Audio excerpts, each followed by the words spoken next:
guys! So today we're going to be making a paper snowflake, and to help you out I decided to make this video for those of you who are visual learners. Also, this is Pippi. She's decided to help. Pippi, please move over. So the first thing you're going to want to do is you're going to want to cut your square, which means cutting across the top line right here.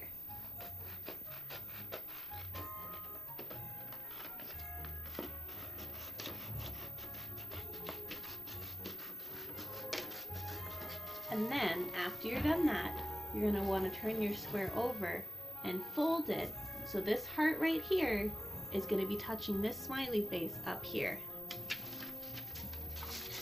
And after you do that, it's going to make a triangle. Now, when you guys do yours, it's going to come out as a perfect square, but since I made a little mistake, I'm just going to trim that up real quick.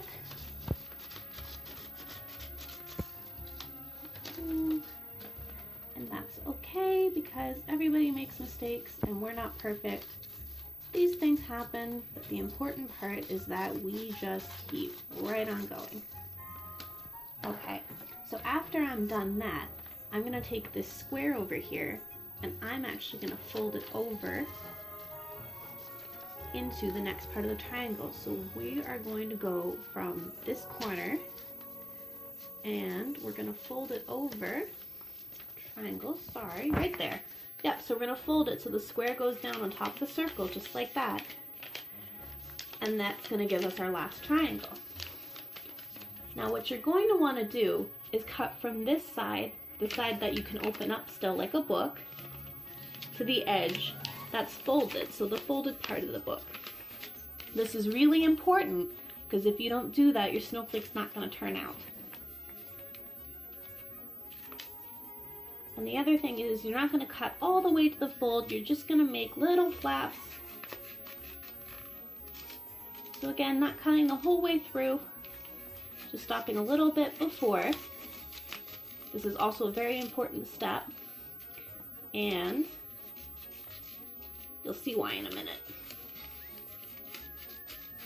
Okay, so now I've got my little cut up flappy triangle, and then what I'm going to do is unfold it like this. There's some lines in the middle, but that's okay. And you're going to fold it over. You're going to take the two little flaps in the middle, the tiniest flaps you have, and fold them over so the tips are touching, like that. And then you're going to take your trusty glue stick and you're going to put a little glue on just one of the flaps and then glue it down in place. Now this is where it gets kind of tricky, so I need everybody's listening ears. After you've glued this flap, you're going to turn your snowflake over the other side where there's no triangle and no flaps yet, and take next to. And then you're going to fold it over like that. And again, you're going to take your trusty glue stick, glue it,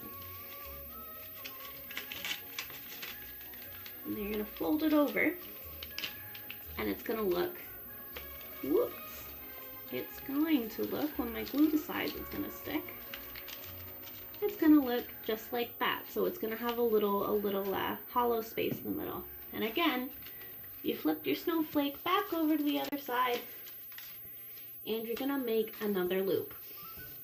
If you cut the lines right and follow the directions, then you should end up with 4 loops in total.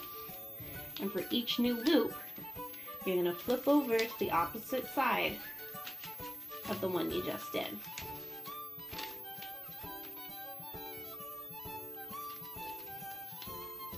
And our last loop.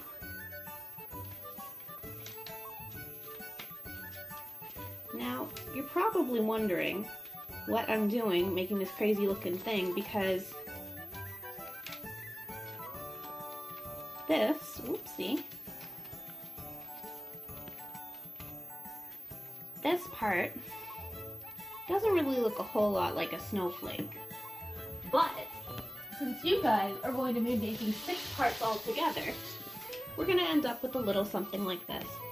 And you're going to take the end part of your snowflake, and again with your glue stick, put some glue on it, and stick it together.